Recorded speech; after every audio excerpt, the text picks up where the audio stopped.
All right, one last video, one last positional breakdown. We are going to take a look at one last position before we roll into the second and third wave of free agency and the draft and, you know, all the other offseason good stuff. One more video, except not really. Some information came out last week that changed things. There will be one more video in this vein after I do this one, probably sometime later next week. But we got to do this video as well, so let's just focus on this. To give you a little sneak preview, I will be making a video about wide receiver because in the last few days we've heard some disconcerting news about Doug Baldwin, and it's forced me to consider the possibility that we may need reinforcements at wide receiver. Not really something I wanted to be doing, not something that I'm happy about, but it's what it is. So let's focus here. Safety, specifically free safety. I mean, it's kind of understood that whatever we do here, we're trying to replace Earl Thomas, but there's a little bit of freedom with what you can do at safety in terms of who's your strong safety and who's your free safety. Like, we really like Bradley McDougald. If he was somebody who was playing, back from the line of scrimmage a little more, if we could get somebody who was better closer to the line of scrimmage, then I don't think that's the end of the world. But realistically, we're trying to replace Earl Thomas here. We're trying to replace what we lost with Earl Thomas, trying to get better than Tedric Thompson, and that means getting a new free safety in here. So I'm not married to it having to be specifically a free safety, but I think it would be preferable. So on our roster right now, the guys that we throw out there are Tedric Thompson, and sometimes we do Delano Hill. Hill, I don't see much. Tedric is okay. Some people really, really don't like Tedric Thompson because he's not as good as Earl, and of course he's not, but who is?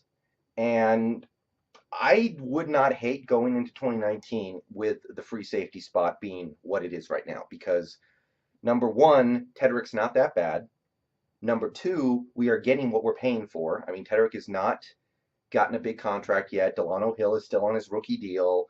We're not overpaying for this spot. So, to some degree, we're getting what we're paid for. And three, for as much as Tedric Thompson is not a playmaker yet, he isn't giving up big plays. We don't give up big plays over the top.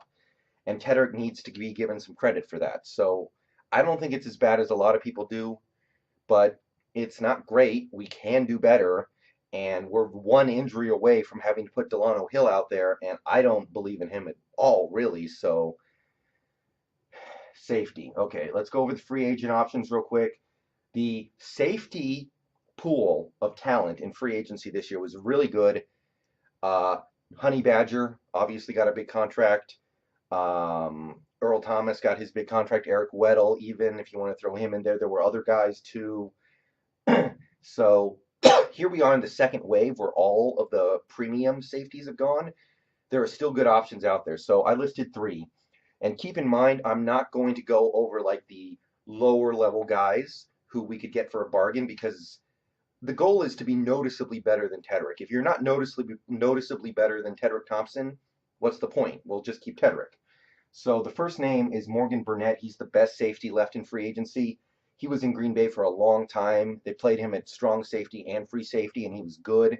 He was one of the best pieces of their defense. He was one of the keys to their defense over, God, he was there for like 7 or 8 years or something. Really good player, really versatile. And then he didn't have a good year last year in Pittsburgh, but it seems to have been because of what Pittsburgh was doing with him. I don't think it was because of him as a player. I don't think he was a bad player. I think Pittsburgh was probably misusing him. So he's going to probably want some money. So I just threw out a number here based off what other safeties got in free agency. 3 years, 29 million. I'm guessing because if you look at what Earl got, you look at what Honey Badger got. This guy is not as good as those two guys, and he's not going to get as much, but he is going to want some long-term security, and I have every reason to believe he's going to have at least two more good seasons in the NFL. My problem is, if you look at his skill set, I feel like he's a little more of a strong safety, and while there is some flexibility there, I kind of want a free safety so Bradley can stay at strong safety. It seems like he does a little better there, so I'm not completely in love with that, but it's out there. The second name I want to throw out there is Eric Berry. This is just risk reward. On the one hand, because he's been injured so much lately and because he didn't play that well last season, he would take a 1-year prove-it deal. I just threw out 1 year, $7 million. I have no idea if he would want a little more than that. So he would take that 1-year deal. But on the other hand, odds are you're not going to get a player you can depend on at all when he's on the field or when he's off the field. So, that's something where you take a flyer on and you can't depend on him at all. But he's been a Pro Bowler and one of the best safeties in the league for a while now. So if the bet pays off, it pays off in a big way. So that's another option. The third guy is actually the guy I would like to bring in the most, if anybody. I don't think we're going to go out and spend on a strong safety, or excuse me, a free safety, but Trey Boston. Really good in coverage. 27 years old. He would demand some decent money. I wrote down 3 years, 27. It might be 3 years, 30 or 33. I don't know. But he's been really good in coverage in Arizona for a while. He's one of the reasons why their defense remained good against the pass for several years when he was there, even as the team was not playing particularly good. This guy seems like people don't take him that seriously. People don't think about him that often, but he's a really good safety, and he's the one guy I would really like to bring in, and I'm surprised nobody's picked him up yet. And if we brought him in, I think that would improve our defense significantly. So those are the 3 free agents. There are other guys like Jaheel Adai, Mike Morgan, I think his name is. But I don't see those guys being noticeably better. Glover Quinn, I don't see those guys as being noticeably better than Tedric. So if we got to pick from those guys, let's just go with Tedric. Maybe bring in one of those guys as a backup, but at that point, I'd rather bring in some undrafted free agent rookie who's a little more motivated and young and, could surprise you. Glover Quinn's not going to surprise you at this point. Okay, so that's your free agents. Let's look at the draft real quick. Again, I'm looking at guys we could get in the first 2 or 3 rounds, because past that, you're just taking flyers. And if you take a flyer, not only is he probably not going to do anything his rookie year, if he does, is he really going to be better than what we already have? Again, Tedric's not as bad as some of you guys seem to think, I don't believe. So let's go over some names here. The best free agent in this draft class is Nasir Adderley. He's rated to go right around the bottom of the first round or the top of the second round, so we could get him with our pick. We could trade down a little bit and still get him. I don't really want to use our first pick on a safety, but I wouldn't hate it either, because having a really good safety like an Earl Thomas is a huge, huge deal to a guy like Pete Carroll. And losing Earl, I think, really cripples a lot of the things that Pete Carroll wants to do.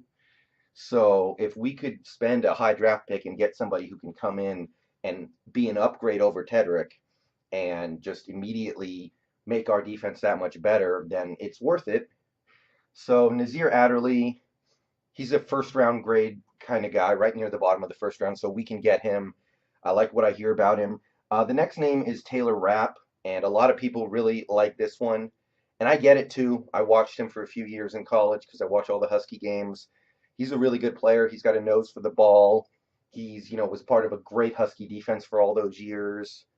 My problem is I feel like his skill set, and most people agree, by the way, most people list him as a strong safety.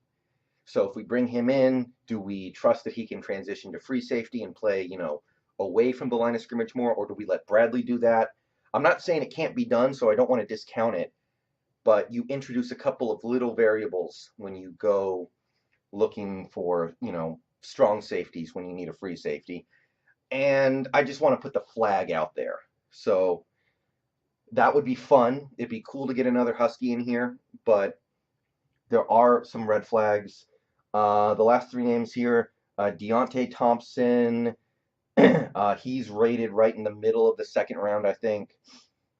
Chauncey Gardner-Johnson and Juan Thornhill are rated near the top of the 3rd round, so we could get them with a later pick.